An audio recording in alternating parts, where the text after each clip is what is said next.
नमस्कार, मेरा नाम है सुमित सिंह मेहता। आज का हमारा टॉपिक है semi empirical formula for binding energy of nucleus. हमने इससे पिछले लेक्चर में न्यूक्लियस के लिक्विड ड्रॉप मॉडल के बारे में बात किया था।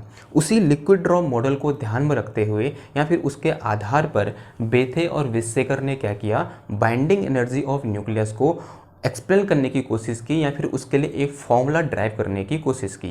जैसे कि हम जानते हैं किसी न्यूक्लियस की बाइंडिंग एनर्जी से हम क्या समझते हैं, हम समझते हैं कि अगर हमारे पास कोई न्यूक्लियस है और उस न्यूक्लियस को डिसइंटीग्रेट करने के लिए जितनी अमाउंट ऑफ एनर्जी हमें उस न्यूक्लियस को देनी होगी वो किसके बराबर होगी, उस न्यूक्लियस की बाइंडिंग एनर्जी के बराबर होगी।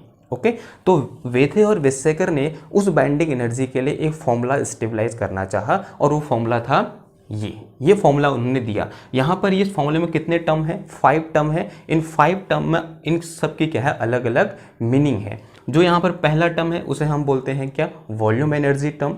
जो यहाँ पर दूसरा टर्म है उसे हम बोलते हैं सरफेस एनर्जी टर्म। जो यहाँ पर तीसरा टर्म है उसे हम बोलते हैं कूलॉम एनर्जी टर्म। और जो यहाँ पर चौथा टर्म है उसे हम बोलते हैं एसिमेट्रिक एनर्जी टर्म। और जो यहाँ पर पांचवा टर्म है उसे हम बोलते हैं पेयरिंग एनर्जी टर्म। ओके, ना हम इस लेक्चर में क्या पढ़ेंगे, हम देखेंगे कि ये सब टर्म कहाँ से आए और ये किस तरीके से इस बाइंडिंग एनर्जी ऑफ न्यूक्लियस को क्या करते हैं, एक्सप्लेन करते हैं। ओके, जो यहाँ पर जो 3 टर्म है, पहले के जो वॉल्यूम टर्म, सरफेस टर्म और कूलॉम टर्म है, उसको हम क्लासिकल फिजिक्स की हेल्प से सॉल्व करेंगे या फिर उसमें कौन सी फिजिक्स लगेगी, क्लासिकल फिजिक्स लगेगी। और जो लास्ट के 2 टर्म है, एसिमेट्रिक एनर्जी टर्म और पेयरिंग टर्म, वहाँ हमको किसकी सहायता लेनी पड़ेगी, क्वांटम फिजिक्स की सहायता लेनी पड़ेगी इन 2 टर्म को क्या करने के लिए, एक्सप्लेन करने के लिए। अब हम क्या करेंगे, हर टर्म को एक एक करके क्या करेंगे, एक्सप्लेन करेंगे और यही फॉर्मूला ड्राइव करने की कोशिश करेंगे।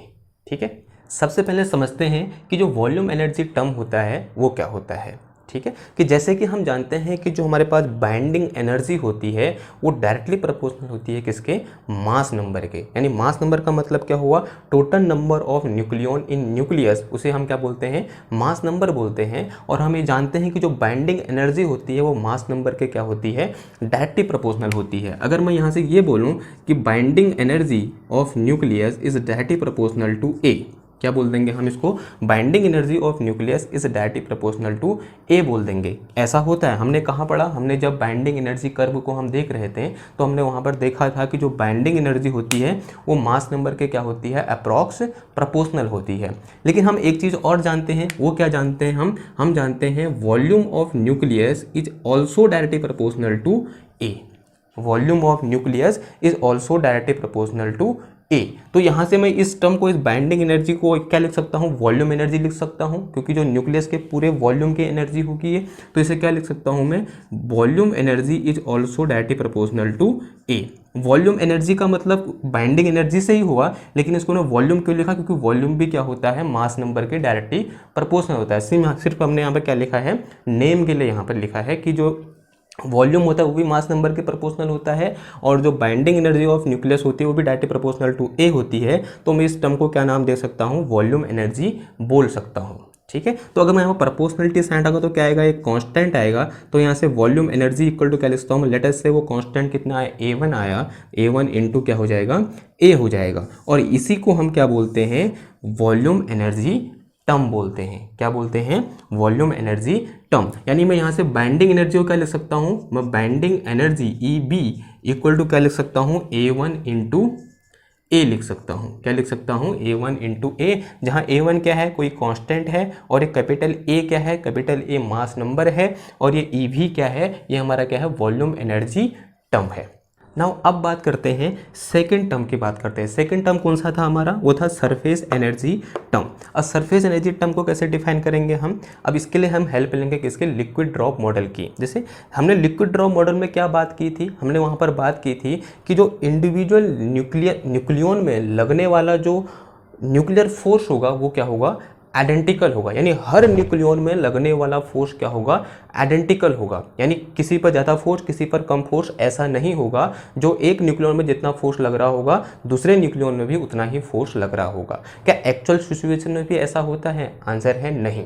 अब जैसे कि इस न्यूक्लियन को देखें, जो यहाँ पर रेड वाला दिख रहा है, मैंने अज्यूम कर लिया ये क्या है, हमारा प्रोटॉन है। इस प्रोटॉन को देखें तो इस पर ये भी इंटरेक्ट हो रहा है, ये भी इंटरेक्ट, ये भी इंटरेक्ट हो रहा है, ये भी इंटरेक्ट हो रहा है, यानी ये भी इंटरेक्ट हो रहा है।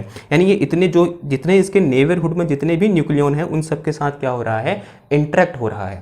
लेकिन जब मैं इस न्यूक्लियन को देखता हूं जो कहां पर है, न्यूक्लियस की सरफेस में है, तो इस पर इंटरेक्शन क्या है, कम है। यानी इस पर यहाँ बाहर की ओर से कोई इंटरेक्शन नहीं है, सिर्फ जो अंदर न्यूक्लियन है उनके कारण क्या है, इंटरेक्शन है।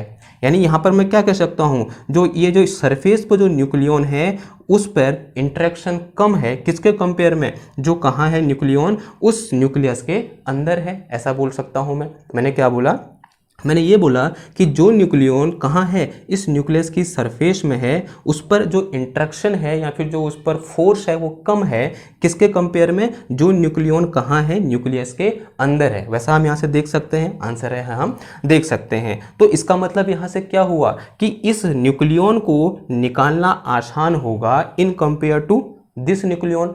यानी फोर्स क्या है, आइडेंटिकल नहीं है। इस पर फोर्स कम लग रहा है, इस पर फोर्स क्या लग रहा है, ज़्यादा लग रहा है। यानी कौन सा फोर्स, ऑब्वियसली इंटरन्यूक्लियर फोर्स, यानी जिसको हम क्या बोलते हैं, शॉर्ट रेंज फोर्स बोलते हैं। तो इस पर क्या है, कम है, और इस न्यूक्लियन में क्या है, ज़्यादा है। तो इस न्यूक्लियन को निकालना क्या होगा, आसान होगा। अगर न्यूक्लियन को निकालना आसान है, इसका मतलब क्या हुआ, बाइंडिंग एनर्जी की वैल्यू क्या हो गई है, कम हो गई है। क्योंकि बाइंडिंग एनर्जी क्या होती है, एक न्यूक्लियन को निकालने में या फिर जो न्यूक्लियस को डिसइंटीग्रेट करने में जितनी एनर्जी की जरूरत होती है उसे हम क्या बोलते हैं, बाइंडिंग एनर्जी ऑफ न्यूक्लियस बोलते हैं। अगर यहाँ पर इस न्यूक्लियन को निकालने में कम एनर्जी की जरूरत पड़ रही है, इसका मतलब बाइंडिंग एनर्जी क्या हो गई है, डिक्रीज हो गई है।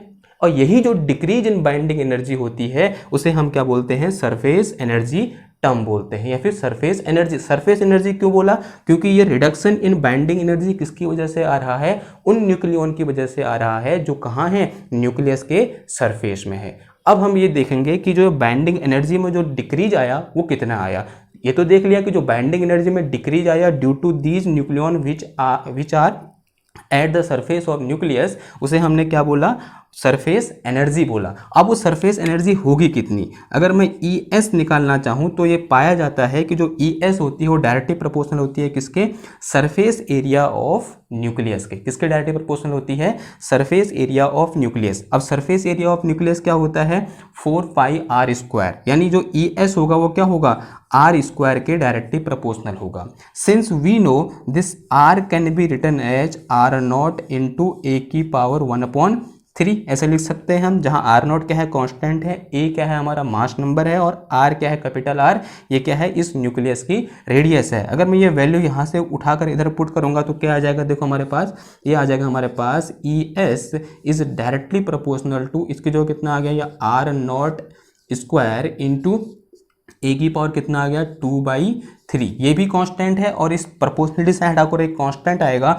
और जो टोटल कांस्टेंट आ जाएगा वो कितना आ जाएगा हमारे पास, लेटेस्ट से वो कितना आ गया, A2 आ गया, A2 इंटू a की पावर 2/3, कितना लिख देंगे यहाँ पर, 2/3 लिख देंगे। अब इस सरफेस एनर्जी के कारण बाइंडिंग एनर्जी क्या हो जा रही है, डिक्रीज हो जा रही है, तो यहाँ पर मैं क्या लगा दूंगा, माइनस साइन लगा दूंगा। अभी तक तो बाइंडिंग एनर्जी कितनी थी हमारे पास, वॉल्यूम एनर्जी के बराबर थी, लेकिन अब क्या हो गई है, कुछ बाइंडिंग एनर्जी डिक्रीज हो गई है, किसके कारण, इस सरफेस एनर्जी के कारण। तो यहाँ पर जो नेक्स्ट टर्म आएगा वो क्या आ जाएगा, यहाँ पर -A2 a की पावर कितना आ गया, A2 a की पावर 2/3 आ गया।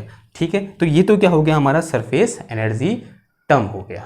चलिए अब बात करते हैं तीसरे टर्म की। तीसरा टर्म क्या था हमारे पास, कूलम्ब एनर्जी टर्म था। ठीक है, जैसा कि हम जानते हैं जो न्यूक्लियस होता है किससे मिलकर बना होता है, प्रोटॉन और न्यूट्रॉन से मिलकर बना होता है।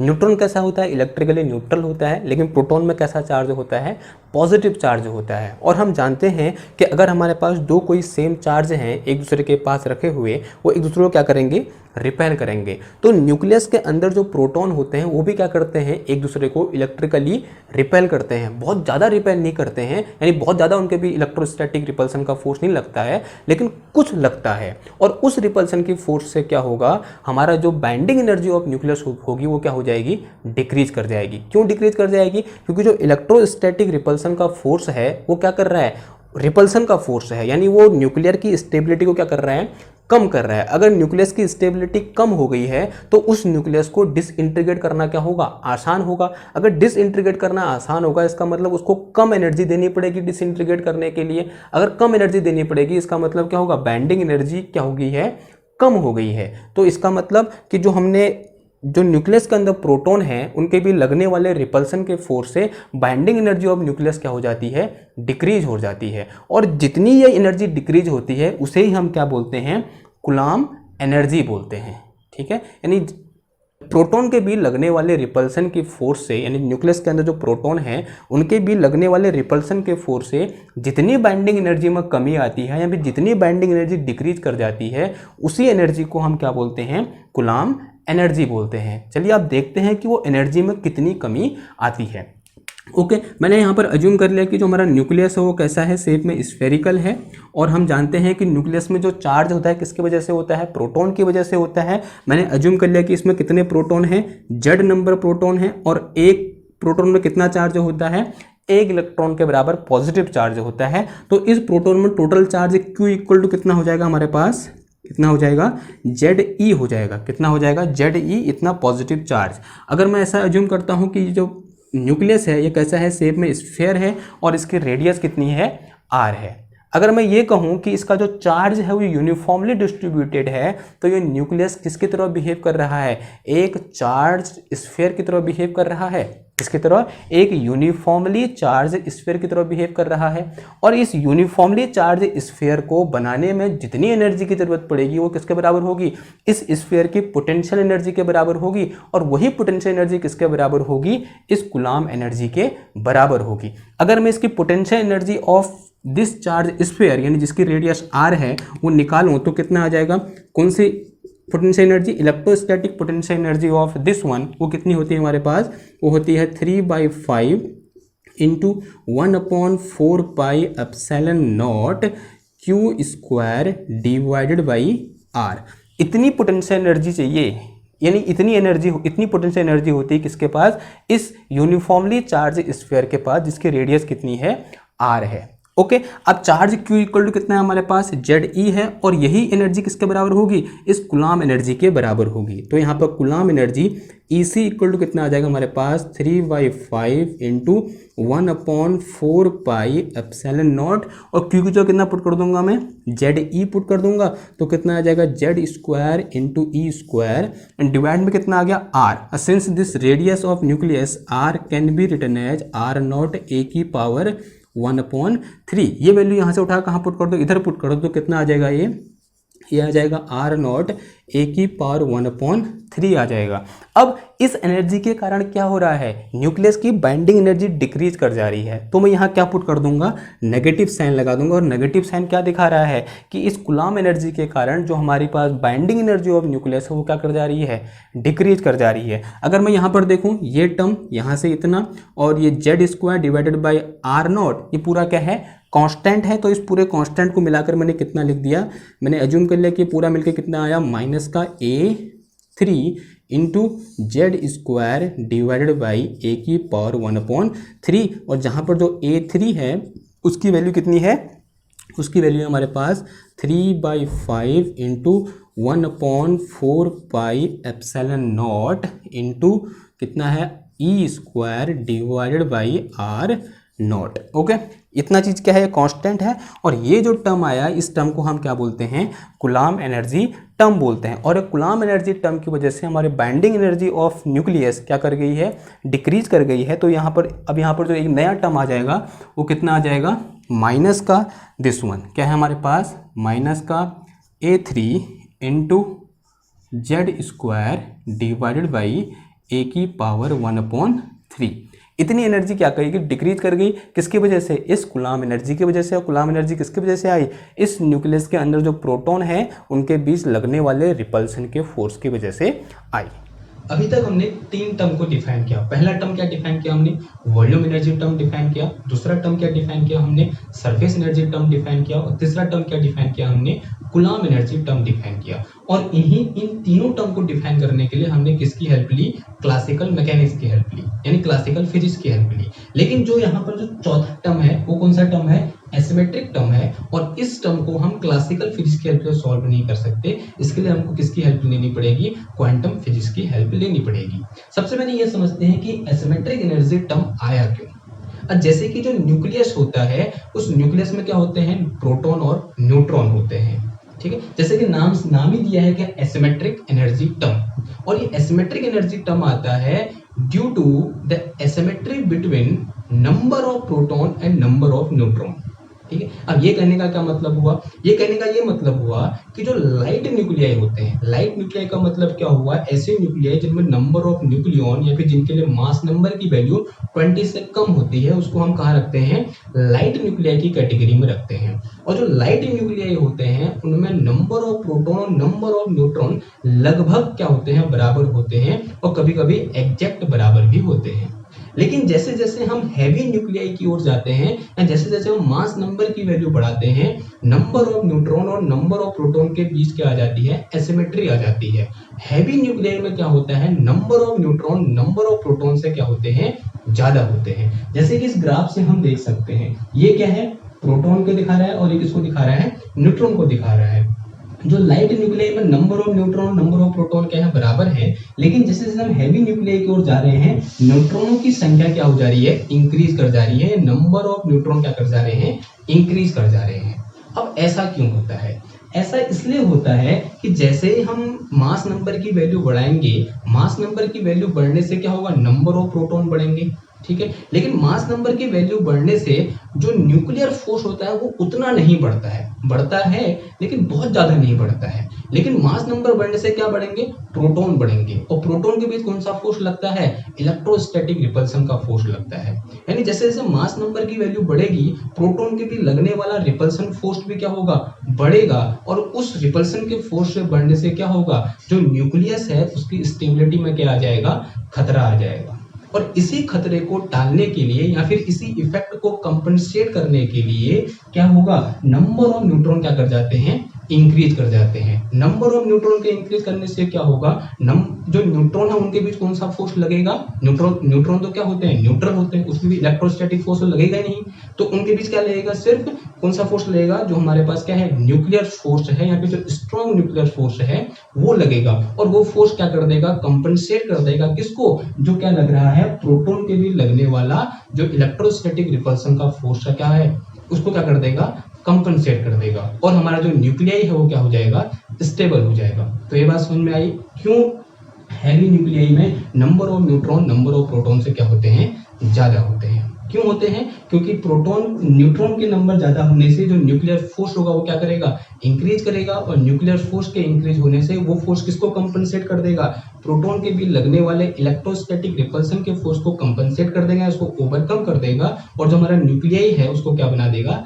स्टेबल बना देगा ना। अब यहाँ पर कुछ क्या आ जाती है? इस एसिमेट्री की वजह से जो बाइंडिंग एनर्जी ऑफ न्यूक्लियन होती है या बाइंडिंग एनर्जी ऑफ न्यूक्लियस होती है उसमें क्या आ जाती है? कुछ कमी आती है। और ये कमी क्यों आती है ये देखते हैं। जिस तरीके से एटम में जो इलेक्ट्रॉन होते हैं वो डिस्क्रीट एनर्जी लेवल में होते हैं, उसी तरीके से न्यूक्लियस के अंदर भी क्या होते हैं? डिस्क्रीट एनर्जी लेवल होते हैं। और उनमें हम न्यूक्लियन को क्या करते हैं? फिल करते हैं with the help of certain rules. और जो न्यूक्लियन होते हैं वो कौन सा रूल फॉलो करते हैं? वो फॉलो करते हैं पाउली के एक्सक्लूसिव प्रिंसिपल को। क्योंकि जो न्यूक्लियन होते हैं वो क्या होते हैं? प्रोटॉन और न्यूट्रॉन होते हैं, यानी ये स्पिन हाफ पार्टिकल होते हैं। यानी एक्चुअल में क्या होते हैं? ये फर्मियन होते हैं। और सारे के सारे फर्मियन किसको फॉलो करते हैं? पाउली के एक्सक्लूसिव प्रिंसिपल को फॉलो करते हैं। पाउली का एक्सक्लूसिव प्रिंसिपल क्या है? पाउली का एक्सक्लूसिव प्रिंसिपल कहता है कि दो आइडेंटिकल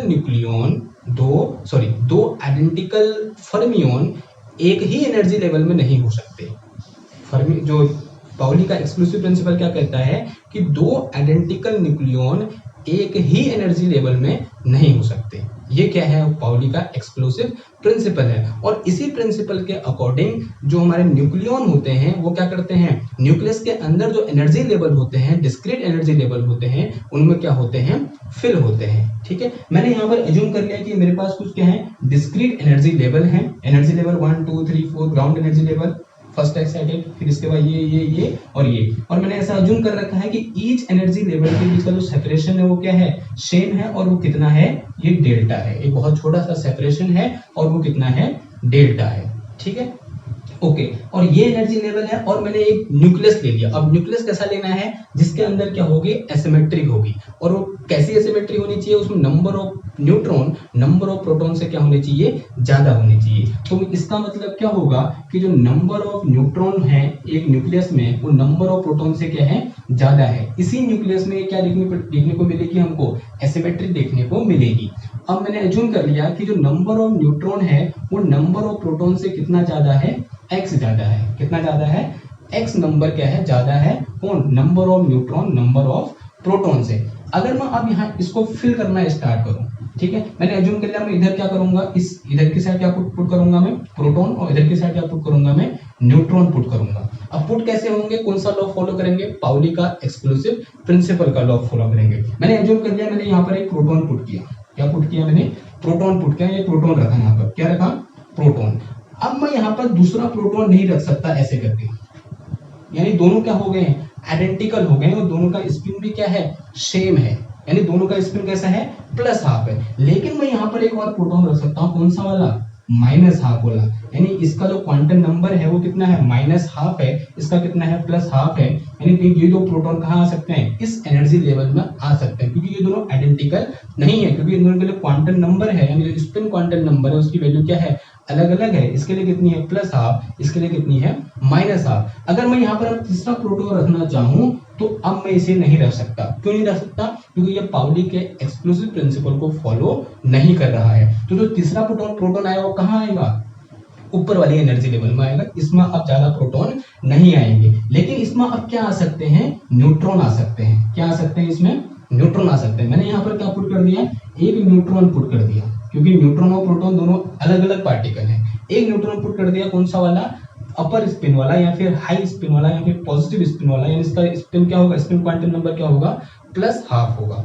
अब यहाँ पर क्या कोई दूसरा न्यूट्रॉन नहीं पुट कर सकता हूं मैं, प्लस हाफ वाला पुट नहीं कर सकता, लेकिन कौन सा न्यूट्रॉन पुट कर सकता हूं, जिसका स्पिन कैसा है, माइनस हाफ है। यानी कौन सा न्यूट्रॉन पुट कर सकता हूं, माइनस हाफ वाला। यानी कोई और न्यूट्रॉन पुट कर सकता हूं क्या, मैं इसे पुट कर सकता हूं यहाँ पर, आंसर है नहीं, क्योंकि ये दोनों कैसे हो गए हैं, आइडेंटिकल होगा, क्योंकि दोनों का स्पिन कैसा है, माइनस हाफ है, तो यहाँ पर पुट नहीं होगा। और जो नया न्यूट्रॉन आएगा वो कहाँ पुट होगा, ऊपर पुट होगा। अब मैं यहाँ पर अगर तीसरा प्रोटॉन पुट करना चाहूँ तो कहाँ पुट होगा, इधर पुट होगा। और चौथा प्रोटॉन कौन सा वाला, माइनस हाफ वाला, इधर पुट होगा। और अगर मैं यहाँ पर तीसरा न्यूट्रॉन पुट करना चाहूँ तो प्लस हाफ वाला इधर, और ये माइनस हाफ वाला इधर। सिमिलरली यहाँ पर क्या आएगा, ये प्लस हाफ वाला, फिर माइनस हाफ वाला। तीसरा नहीं आएगा, क्योंकि पाउली एक्सक्लूसिव प्रिंसिपल लगाते हैं, हमने क्या करना है, फिल करना है। सिमिलरली फिर यहाँ पर पांचवा न्यूट्रॉन और छठा न्यूट्रॉन। अब मैंने अज्यूम कर लिया कि जब मैं इस लेवल में पहुंचा, इस लेवल में जो मेरे नंबर ऑफ प्रोटॉन है वो क्या हो गए हैं,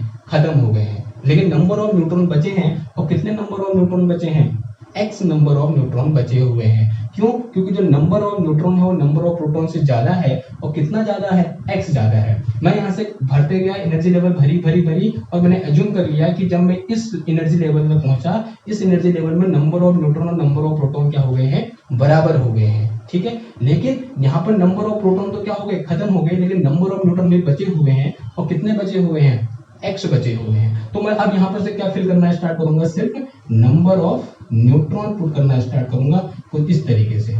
ये मैंने क्या कर दिया, नंबर ऑफ न्यूट्रॉन क्या कर दिए, पुट कर दिए। अगर मैं यहाँ पर देखूं कि जो नंबर ऑफ न्यूट्रॉन है वो कहाँ चले गए हैं, हायर एनर्जी लेवल में चले गए हैं। क्या हो गए हैं, नंबर ऑफ न्यूट्रॉन कहाँ चले गए हैं, हायर एनर्जी लेवल में चले गए हैं। और जब नंबर ऑफ न्यूट्रॉन कहाँ चले गए, हायर एनर्जी लेवल में चले गए, तो इनको बाहर निकालना क्या हो गया, आसान हो गया। जैसे हम जो एटम के केस में होता है, अगर हमारे पास इलेक्ट्रॉन हायर एनर्जी लेवल में होता है तो उसको बाहर निकालना क्या होता है, आसान होता है, इन कंपेयर जब वो इलेक्ट्रॉन कहाँ होता है, अपनी ग्राउंड स्टेट में होता है। तो वही सेम केस यहाँ पर भी लगेगा कि जो हमारे पास ये न्यूट्रॉन है, जो ये एक्स न्यूट्रॉन है, जो एक्स्ट्रा न्यूट्रॉन है, वो कहाँ चले गए, हायर एनर्जी लेवल में चले गए हैं। अगर हायर एनर्जी लेवल में चले गए तो इन न्यूट्रॉन को बाहर निकालना क्या हो गया, बहुत आसान हो गया। अगर आसान हो गया तो इससे क्या हो गया, बाइंडिंग एनर्जी की वैल्यू क्या हो गई, कम हो गई। और जितनी बाइंडिंग एनर्जी की वैल्यू कम हुई उसी को हम क्या बोलते हैं, एसिमेट्रिक एनर्जी बोलते हैं। एसिमेट्रिक एनर्जी क्यों बोला? क्योंकि ये बाइंडिंग एनर्जी में कमी आई किसकी वजह से? जो न्यूट्रॉन और प्रोटॉन के बीच की जो एसिमेट्री है उसकी वजह से। अब ये देखते हैं कि वो एसिमेट्री कितनी होगी। ओके, जैसे कि यहाँ पर हम देख रहे हैं कि ये न्यूट्रॉन, ये न्यूट्रॉन, ये न्यूट्रॉन, ये न्यूट्रॉन इस लेवल से क्या चले गए हैं? ऊपर चले गए, यानी इनकी एनर्जी क्या है? इस लेवल से, यानी इस जो लेवल है जहां पर तो प्रोटॉन और न्यूट्रॉन बराबर थे उस लेवल से क्या है? ज्यादा है। और ये एनर्जी जितनी ज्यादा होगी वही एनर्जी किसके बराबर होगी? इस एसिमेट्रिक एनर्जी के बराबर होगी। यानी इन न्यूट्रॉनों की जो एनर्जी होगी, जो कहाँ है? हायर एनर्जी लेवल में जो न्यूट्रॉन है उनकी जो एनर्जी होगी वही किसके बराबर होगी? यानी इनकी एनर्जी में जितना इंक्रीज हुआ है वही किसके बराबर होगी? इस एसिमेट्रिक एनर्जी के बराबर होगी। तो मैं सबसे पहले क्या निकाल दूंगा? इन न्यूट्रॉन की एनर्जी में कितना इंक्रीज आया, इन न्यूट्रॉन की एनर्जी में कितना इंक्रीज आया, इन न्यूट्रॉन की एनर्जी में कितना इंक्रीज आया और इस न्यूट्रॉन की एनर्जी में कितना इंक्रीज आया। कहां से? इस लेवल से। वही किसके बराबर होगी? इस एसिमेट्रिक एनर्जी के बराबर होगी। ओके, अगर मैं इस न्यूट्रॉन की बात करूं, इन दो न्यूट्रॉन की बात करूं, तो इन दोनों में कितने का चेंज आया? डेल्टा एनर्जी का चेंज आया। कितने का चेंज आया? डेल्टा एनर्जी का चेंज आया एक न्यूट्रॉन में। अगर यहाँ पर दो न्यूट्रॉन है उस एनर्जी लेवल में तो कितना आ जाएगा? 2 इंटू डेल्टा आ जाएगा। अगर मैं इस न्यूट्रॉन की बात करूं तो इस न्यूट्रॉन में कितनी एनर्जी का चेंज आया? 2 डेल्टा एनर्जी का चेंज आया।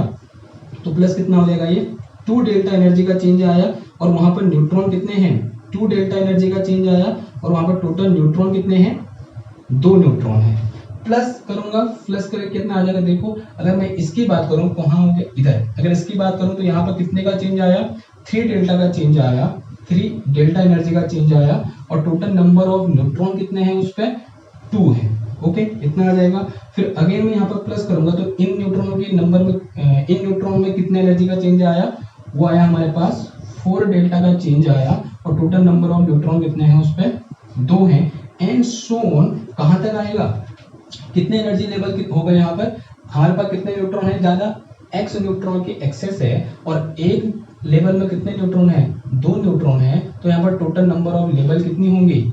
x/2 होंगी। तो कितना आ जाएगा? यहाँ पर कितने टर्म होंगे? x/2 टर्म्स होंगे। और ये इक्वल टू किसके बराबर होगा?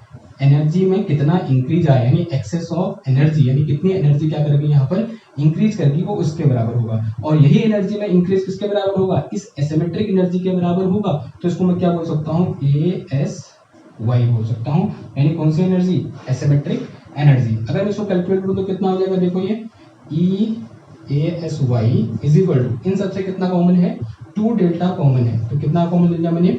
2 डेल्टा कॉमन ले लिया। अंदर कितना बच गया? 1 + 2 + 3 + 4 एंड सो ऑन। कहां तक? x/2 टर्म्स तक। कहां तक? x/2 टर्म्स तक। ओके, तो यहाँ पर 2 डेल्टा तो ऐसे ही रहा। अगर मैं इसे सॉल्व करना चाहूँ तो ये सॉल्व करके कितना आ जाएगा? एक सीरीज बन गई। इसका सॉल्यूशन कितना होता है? x/2 इंटू x/2 प्लस का 1 डिवाइडेड बाई कितना आ जाएगा? 2 आ जाएगा। इस 2 से ये 2 क्या हो जाएगा? हमारा कैंसिल आउट हो जाएगा। तो मेरे पास कितना बचेगा? ये बच जाएगा मेरे पास delta into x² divided by 4 plus x/2 बच जाएगा। तो ये क्या आ गया? ई एसिमेट्रिक आ गया। कितना लिख सकता हूँ मैं इसको? नाउ अगर मैं अब यहाँ पर ये बोलूँ कि जो x है वो क्या है? बहुत ज्यादा है। अगर x की वैल्यू बहुत ज्यादा होगी तो ये x² की वैल्यू और भी ज्यादा होगी। तो मैं इस टर्म को क्या कर सकता हूँ? नेग्लेक्ट कर सकता हूँ। तो मैं यहाँ से क्या लिख सकता हूँ? मैं यहाँ से लिख सकता हूँ E asymmetric is equal to कितना आ जाएगा? ये delta into x² divided by कितना आ गया? 4। इतना लिख सकता हूँ मैं, x² डिवाइडेड बाई 4। यहाँ डेल्टा क्या है? डेल्टा है सेपरेशन बिटवीन एनर्जी लेवल। और ये जो सेपरेशन होता है वो मास नंबर पे क्या होता है? इनवर्सली प्रोपोर्शनल होता है। कहने का मतलब ये हुआ ये सेपरेशन डिक्रीज करेगा कि जब मास नंबर क्या करेगा? इंक्रीज करेगा। सेपरेशन जैसे जैसे डिक्रीज करेगा, सॉरी सेपरेशन डिक्रीज करेगा जब मास नंबर क्या करेगा? इंक्रीज करेगा। यहाँ पर तो हमने क्या अज्यूम कर रखा है? सेपरेशन क्या है? कांस्टेंट है। लेकिन एक्चुअल में क्या होता है कि जब मास नंबर इंक्रीज करता है सेपरेशन क्या करता है? डिक्रीज करता है। तो ये सेपरेशन होगा वो इनवर्सली प्रोपोर्शनल होगा इसके 1/a के। और यहाँ पर जो x की वैल्यू है वो कितनी है? x हमारा कितना? n-z है। तो यहाँ पर x को n-z पुट कर देंगे। और डेल्टा क्या है? Inversely proportional to a। तो यहाँ मैं क्या लिख सकता हूँ? ESY is inversely proportional to f की जो कितना आ गया? n-z का whole square divided by 4a आ गया। ऐसा लिख सकता हूँ मैं इसको। ऐसा लिखने के बाद प्रोपोर्शनल साइन हटाऊंगा, ये भी कांस्टेंट है, ये 4 कांस्टेंट है, तो सारे कांस्टेंट मतलब कि मैंने अज्यूम कर लिया कि यहाँ पर एक नया कांस्टेंट आया, और वो कांस्टेंट कितना आया मेरा a4 आया, a4 इंटू कितना आ गया n माइनस जेड का होल स्क्वायर डिवाइड बाय कितना आ गया a आ गया। और इस एसिमेट्रिक एनर्जी की वजह से बाइंडिंग एनर्जी क्या हो जा रही है हमारी, डिक्रीज हो जा रही है, तो यहाँ से साइन आ जाएगा नेगेटिव साइन आ जाएगा। तो ये क्या आ गया हमारा एसिमेट्रिक एनर्जी टर्म आ गया। अब इस टर्म को यहाँ से उठा कहाँ पुट कर दो, इधर पुट कर दो, कितना आ जाएगा माइनस का a4 into Z sorry into कितना आ गया ये n माइनस जेड का होल स्क्वायर डिवाइडेड बाय कितना आ गया a। ओके, तो ये क्या हो गया हमारे पास एसिमेट्रिक टर्म हो गया। कौन सा था हमारा, वो था हमारे पास पेयरिंग एनर्जी टर्म। अब पेयरिंग एनर्जी टर्म कहाँ से आता है, ये आता है हमारे पास न्यूक्लियर की स्टेबिलिटी से। ये देखा गया कि जो इवन न्यूक्लियाई होते हैं वो क्या होते हैं, मोस्ट स्टेबल होते हैं, और जो ऑड न्यूक्लियाई होते हैं वो सबसे कम स्टेबल होते हैं, और जो इवन ऑड और ऑड इवन न्यूक्लियाई होते हैं उनकी स्टेबिलिटी इवन न्यूक्लियाई और ऑड न्यूक्लियाई के बीच में लाई करती है। अब इवन न्यूक्लियाई से क्या मतलब है, ऐसे न्यूक्लियाई जिसमें नंबर ऑफ प्रोटॉन और नंबर ऑफ न्यूट्रॉन दोनों क्या होते हैं, इवन होते हैं। ऑड न्यूक्लियाई से क्या मतलब है, ऐसे न्यूक्लियाई जिनमें नंबर ऑफ प्रोटॉन और नंबर ऑफ न्यूट्रॉन दोनों क्या होते हैं, ऑड होते हैं। और इवन ऑड या ऑड इवन से क्या मतलब है, ऐसे न्यूक्लियाई उनमें जिनमें या तो नंबर ऑफ प्रोटॉन इवन है या फिर नंबर ऑफ न्यूट्रॉन इवन है, उन्हें हम क्या बोलते हैं, ऑड इवन या इवन ऑड न्यूक्लियाई बोलते हैं। अब ये इवन न्यूक्लियाई सबसे ज़्यादा स्टेबल क्यों हुआ, अब जैसे कि हम जानते हैं, जब हमने मैग्नेटिक मोमेंट ऑफ न्यूक्लियाई पढ़ा था या स्पिन ऑफ न्यूक्लियाई पढ़ा था, हमको पता है न्यूक्लियस के अंदर जो हमारे पास न्यूक्लियन होते हैं क्या बना लेते हैं, पेयर बना लेते हैं। दो अपोजिट स्पिन के न्यूक्लियन क्या बना लेते हैं, पेयर बना लेते हैं। और जब इवन न्यूक्लियाई होगा तो सारे के सारे न्यूक्लियाई क्या बना लेंगे, पेयर बना लेंगे, और पेयर बनाने से उसकी स्टेबिलिटी क्या कर जाएगी, इंक्रीज कर जाएगी। लेकिन जब ऑड न्यूक्लियाई की बात करेंगे तो ऑड न्यूक्लियाई के केस में दो न्यूक्लियन ऐसे होंगे जो क्या हो जाएंगे, जो अनपेयर्ड होंगे, यानी वो पेयर नहीं बनाएंगे। क्योंकि पेयर तो कब बनेंगे, जब हमारे पास दो न्यूक्लियन के पेयर बन रहे हैं, तो दो न्यूक्लियन कैसे बच जाएंगे, ऑड के केस में अनपेयर्ड बच जाएंगे, जिसकी वजह से क्या हो जाएगी, स्टेबिलिटी कम हो जाएगी। उसी तरीके से ये इवन न्यूक्लियाई से लेस स्टेबल क्यों होते हैं ऑड इवन न्यूक्लियाई, क्योंकि इस केस में एक न्यूक्लियन क्या हो जाएगा, अनपेयर बच जाएगा। क्यों, क्योंकि या तो क्या होगा, ऑड इवन ऑड होगा, तो या तो एक प्रोटॉन अनपेयर बच जाएगा या फिर एक न्यूट्रॉन क्या बच जाएगा, अनपेयर बच जाएगा। इसकी वजह से क्या होती है, इनकी स्टेबिलिटी सबसे ज़्यादा, इनकी स्टेबिलिटी सबसे कम, और इनकी स्टेबिलिटी इन दोनों के बीच में आती है। अगर इनकी स्टेबिलिटी अलग अलग है तो इनकी बाइंडिंग एनर्जी भी क्या होगी, अलग अलग होगी। और इसकी वजह से क्या होगा, अब देखो ये क्या है, मोस्ट स्टेबल न्यूक्लियाई है। अगर ये स्टेबल न्यूक्लियाई है तो यहाँ पर बाइंडिंग एनर्जी की वैल्यू क्या कर जाएगी, इंक्रीज कर जाएगी। और ये क्या है, लेस स्टेबल न्यूक्लियाई है, तो इस केस में बाइंडिंग एनर्जी की वैल्यू क्या कर जाएगी, डिक्रीज कर जाएगी। ठीक है, तो ये इंक्रीज और decrease in the value of binding energy, उसी को हम क्या बोलते हैं, पेयरिंग एनर्जी बोलते हैं। यानी इस इवन न्यूक्लियाई और ऑड न्यूक्लियाई के कारण बाइंडिंग एनर्जी ऑफ न्यूक्लियाई में जो चेंज आता है या फिर जो इंक्रीज और डिक्रीज आता है, उसी को हम क्या बोलते हैं, पेयरिंग एनर्जी बोलते हैं। और ये देखा गया कि जो पेयरिंग एनर्जी है वो इवन न्यूक्लियाई के लिए कितनी होती है, इतनी होती है, कितनी होती है, A5 a to the power -3/4।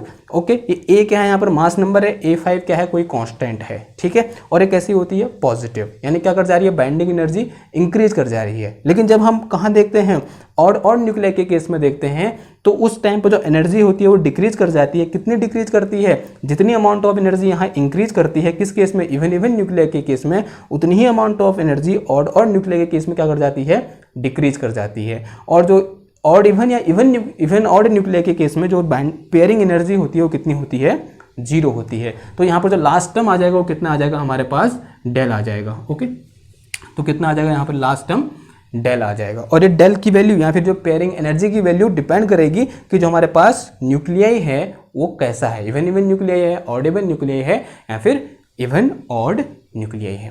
तो ये क्या हो गया हमारे पास, तो ये पूरा फॉर्मूला यहाँ पर जो निकल के आया, यही क्या है हमारे पास, semi empirical formula for binding energy of nuclei, जो किसने दिया, हमको वेथे और वेसेकर ने दिया। ओके, तो आई होप आपको इसमें थोड़ा बहुत समझ में आया होगा। तो मिलते हैं आपसे नेक्स्ट क्लास में, तब तक के लिए थैंक यू, धन्यवाद।